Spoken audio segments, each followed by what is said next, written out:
প্রিয় দর্শক, আসসালামু আলাইকুম। শিলংয়ের ইকো পার্কে আপনাদের স্বাগতম। ইকো পার্ক মূলত ইকোলজিক্যাল পার্কের সংক্ষিপ্ত রূপ। এটি এক ধরনের বিনোদনমূলক এলাকা যা কোনো প্রাকৃতিক পরিবেশের মাঝে তৈরি করা হয়ে থাকে। সাধারণত বিনোদনের পাশাপাশি প্রকৃতি সম্পর্কে জ্ঞান দেওয়াই হলো এই ইকো পার্কগুলোর কাজ। এই জন্যেই এই ইকো পার্কগুলো তৈরি করা হয়, বাচ্চারা যেন প্রকৃতির সাথে মিশে প্রকৃতি সম্পর্কে জ্ঞান লাভ করতে পারে। আর এটা হচ্ছে মৌসুমী নমথইমি ইকো পার্ক। আর এই জায়গাটার নাম হচ্ছে সোরা, এটা শিলংয়ে অবস্থিত। শিলংয়ের ইকো পার্ক নামে এটা পরিচিত। ভারতের 29টি রাজ্যের মধ্যে মেঘালয় একটি। আর ভারতের যে কয়টা স্টেটে মানুষ বেশি ঘুরতে যায় তার মধ্যে মেঘালয় একটি অন্যতম স্টেট। আর আজকে আমরা মেঘালয়ের চমৎকার সুন্দর পার্কে ঘুরতে এসেছি। আর পার্কের মাঝখানে দেখতে পাচ্ছি একটা অনেক সুন্দর ব্রিজ। এই ব্রিজটা যখন বর্ষাকাল থাকে তখন এটার নিচে প্রচুর পানি যায়। পাশে একটা ঝর্ণা আছে। তো শীতকাল বলে এখানে আসলে খুব একটা পানি নেই। আর বর্ষাকালে এটার নিচে এত পরিমাণ পানি যায়, সবাই এটার উপরে দাঁড়িয়ে থেকে এই পানির ফ্লোর সৌন্দর্য উপভোগ করে। তো এখন নিচ দিয়ে অল্প অল্প পানি আছে, খুব একটা পানি নেই।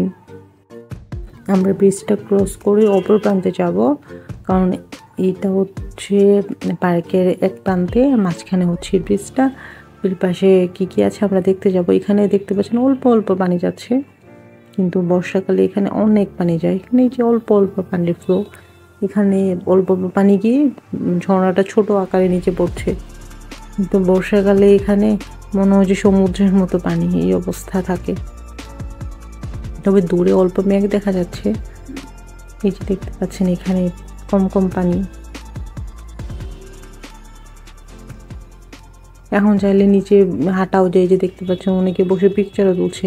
কিন্তু বর্ষাকালে এখানে মানে এত পরিমাণ পানি থাকে স্রোতের, যে নিচে দাঁড়ালে আপনাকে এক ধাক্কায় পানিতে নিচে নিয়ে যাবে, এই অবস্থা থাকে এখানে। প্রচুর পানি দিক দিয়ে পড়ে। আর আপনারা যদি চমৎকার সুন্দর পার্কটি দেখতে চান তাহলে আপনাকে প্রথমেই চলে যেতে হবে মেঘালয়। আর মেঘালয়ে যেতে চাইলে আপনাদেরকে চলে আসতে হবে সিলেটে।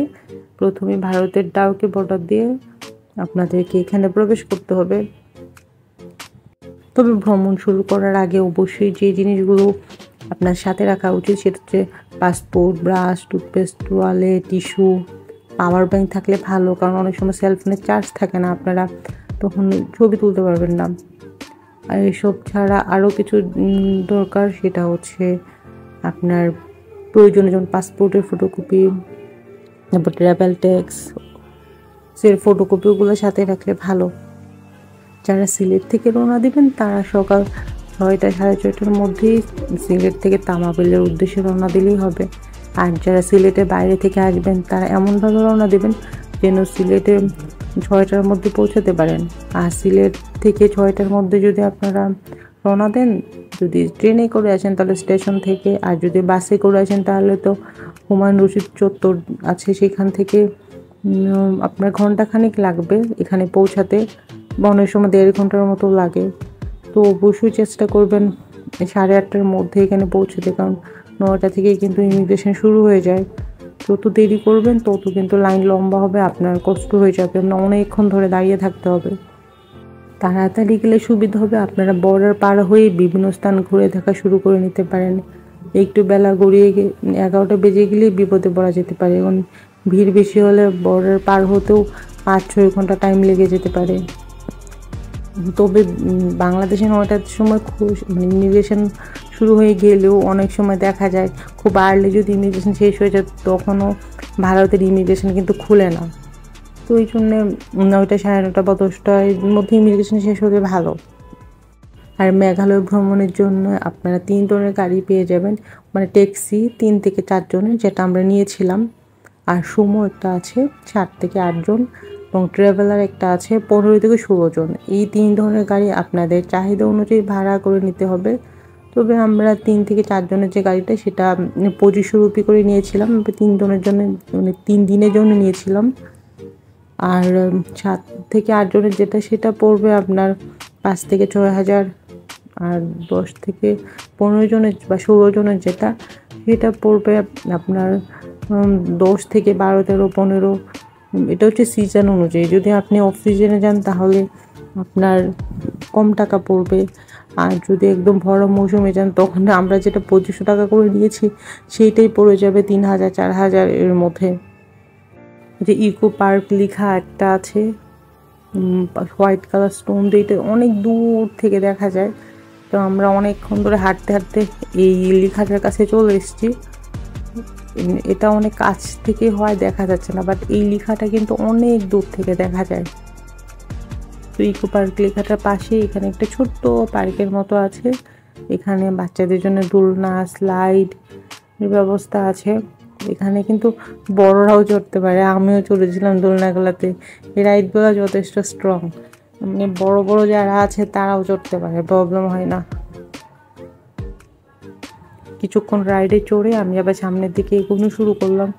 আসলে বর্ষার পানি নেই বলে সব ঘাসগুলো মরে মরে গেছে, এত পরিমাণে ঘাস গজিয়েছে, দুই পাশে গাছগুলোকে না পুড়িয়ে দিয়েছে। কালো কালো যে দেখতে পাচ্ছেন এগুলো কিন্তু পুরানো, মানে আগুন দিয়ে পুড়িয়ে দেয় গাছগুলোকে যেন বেশি একটা বাড়তে না পারে, না হয় বেড়ে একদম রাস্তাটাকে ব্লক করে দেয়। যাকে প্রচলিত আছে মেঘালয়ের ড্রাইভাররা আসামের ড্রাইভারের তুলনায় অনেকটা ভালো হয়, তাই চেষ্টা করবেন ML লেখা নাম্বার প্লেট দেখে গাড়িটা ভাড়া করতে। আর আসামের গাড়িতে AS লেখা থাকে। সবে অবশ্য ভাড়া একটু বেশি চাইবে, আপনারা দামাদামি করে ভাড়া যত পারেন কমানোর চেষ্টা করবেন।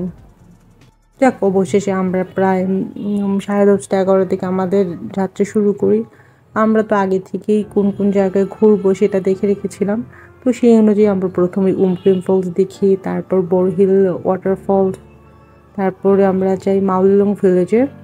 মাউলিলং ভিলেজের পাশে আছে লিভিং রুট ব্রিজ, সেইটা দেখে তারপর বাংলাজি ভিউ পয়েন্টে যাই। আমরা দুপুরে লাঞ্চ করেছিলাম মাউলিলং ভিলেজে, ওখানে খেয়ে আমরা চলে যাই চেরাপুঞ্জিতে। কারণ আমরা যেহেতু রাতেই চেরাপুঞ্জি যাবো, এই জন্যে স্পটগুলো খুব দ্রুতই দেখে শেষ করেছিলাম। চেরাপুঞ্জিতে গিয়ে আমরা হোমস্টে করি। হোমস্টে প্রাইস পড়েছিল আমাদের 1000 রুপি করে। এটা একটা ডাবল বেড ছিল, ডাবল বেড বলতে মানে একসাথে 3 জন থাকা যায় ওরকম একটা বেড ছিল। আর অনেকে আবার ডাবল বেড মানে বললে বুঝতে পারেন যে 2টা বেড, ওরকম ছিল না। যেগুলো 2টা 3টা বেড থাকে ওগুলো আমাদের কাছে 1800, 2000 রুপি চেয়েছিল, কিন্তু আমরা মানুষ ছিলাম 3 জন, আমি, আমার হাজব্যান্ড আর বেবি, এই জন্যে আমরা আর বড়ো বেডগুলো নিইনি। আমরা এক রুমের বেড নিয়েছিলাম আর এটার সাথে ওয়াশরুম তো ছিল অ্যাটাচ, তারপর গিজার ছিল, একটা সাবান দেওয়া ছিল। এই তো তবু ওখানে পানি তো প্রচণ্ড ঠান্ডা, গিজার ছাড়া আসলে ওখানে শাওয়ার নেওয়া খুবই টাফ। আমরা যত দূর সামনে যাচ্ছি রাস্তাটাকে তত ভৌতিক মনে হচ্ছে এই রাস্তার কখনো শেষ হবে না। আমরা মনে হচ্ছে 1 ঘন্টা ধরে হাঁটছি, মানে ইকো পার্কটা এত বড়, আমি মানে 10-15 মিনিট ধরে হাঁটলে মনে হয় যে কিছু দূরে এগিয়েছি এরকম। মানে আমার ইকো পার্কের মনে হয় 3-4টা ভিডিও আছে আমার চ্যানেলে, মানে আমি এত সময় ধরে এটার ভিডিও করেছি। আপনারা দেখতে পাচ্ছেন কত সিঁড়ি, কত দূর পর্যন্ত, মানে যত দূর যাবেন আপনি যেতেই থাকবেন এই অবস্থা। এই জন্যে ইকো পার্কের ভিতরে গেলে অবশ্যই গ্রুপ করে যাবেন, কারণ এখানে এত জঙ্গল, যে কোনো সময় যে কোনো অ্যাক্সিডেন্ট হতে পারে। এই জন্য গ্রুপ করে যাওয়াই ভালো, একা একা না যাওয়াই ভালো। কিন্তু বিশাল বড় মাঝখানে এরকম জঙ্গল, গাছ, এখানে একটু সাবধানে হাঁটবেন, কারণ অনেক সময় এই ঝোপের মধ্যে সাপ টাপ থাকতে পারে বা জঙ্গলি জীব জন্তুও থাকতে পারে, এই জন্য একটু সাবধানে হাঁটাই ভালো। আর উইন্টার যেহেতু এই জন্য একটু পানিটা কম, কিন্তু বর্ষাকালে কিন্তু আরও সাপটা বেশি থাকার চান্স থাকে। যাক, অবশেষে হেঁটে আমরা এই গেট দিয়ে বের হয়ে গেটের কাছে চলে এসেছি। তবে ইকো পার্কটা আসলেই চমৎকার সুন্দর, গেলে অবশ্যই আপনার বেবি দেখে নিয়ে দেখে